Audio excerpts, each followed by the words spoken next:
Keeping it for 38 years, it really surprises me. It was the first Porsche that I bought, and so that probably has something to do with it. And it could be the fact that over the years, a lot of the cars that I've owned, people really were trying to buy them from me. Well, this one, not as many people have really tried to buy it from me. It's just kind of been in the family.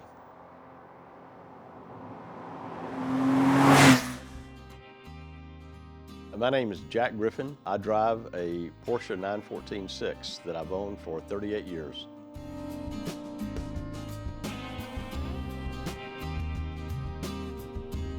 It was in 1976 when I bought it. It was in fantastic condition. It was 6 years old. Because it's a 914-6, it's relatively rare, considerably faster than the four-cylinder version. It has a 911 engine. It's a mid-engine configuration, which makes the handling so phenomenal. And it's a really light feeling, because it is light. It only weighs 2,000 pounds. Really a blast to drive.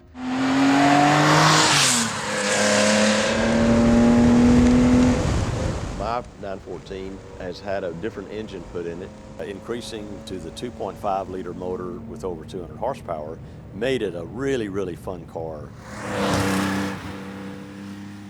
The 914 is very predictable. It's almost like a high-powered go-kart. The handling is really phenomenal. You can virtually go at some pretty insane speed, make a 90-degree turn, and it's really pretty solid. I've scared plenty of people going around corners in it.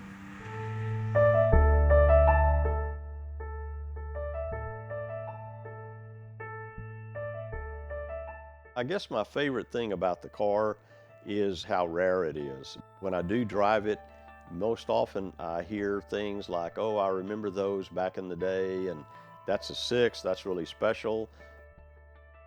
The looks of it have not really been very exciting for most people. There's sort of an odd look. I do like the looks, although I can't say it's beautiful, it's just interesting. Growing up, my dad was an auto mechanic, and our family car was a Volkswagen Bug. About 1961, he traded for a 1956 Porsche 356A.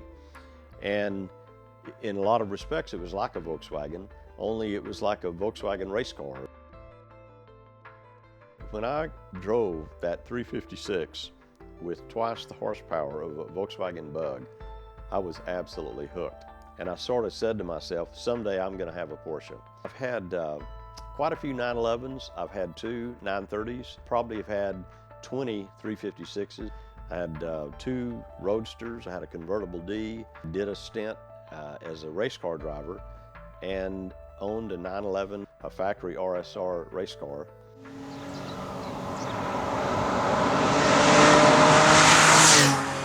A friend of mine who had a number of years of racing experience invited me to go to Daytona to watch him race in 1983 in the Daytona 24-hour.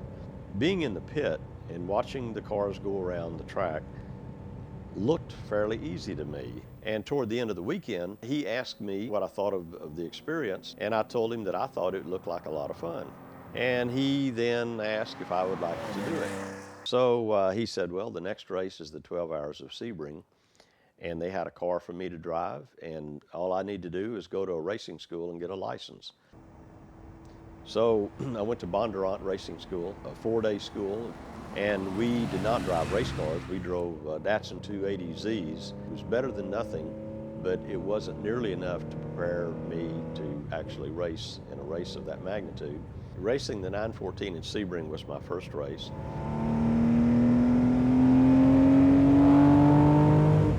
The car belonged to a friend of mine. I'd never driven a race car, nor had I even sat in a race car before arriving at Sebring to drive. When I got on the track in the 914 and I saw the speeds and the other cars, it didn't take me many laps to realize I had miscalculated how difficult it was going to be. After 15 laps, I crashed actually into a concrete wall. That was a real bad ending to my beginning of racing.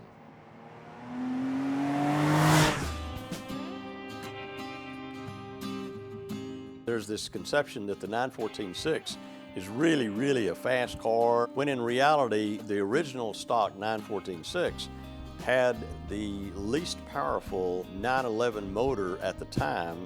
And so a lot of people changed the motors, a lot of people modified, and there probably are not very many stock 914.6s remaining.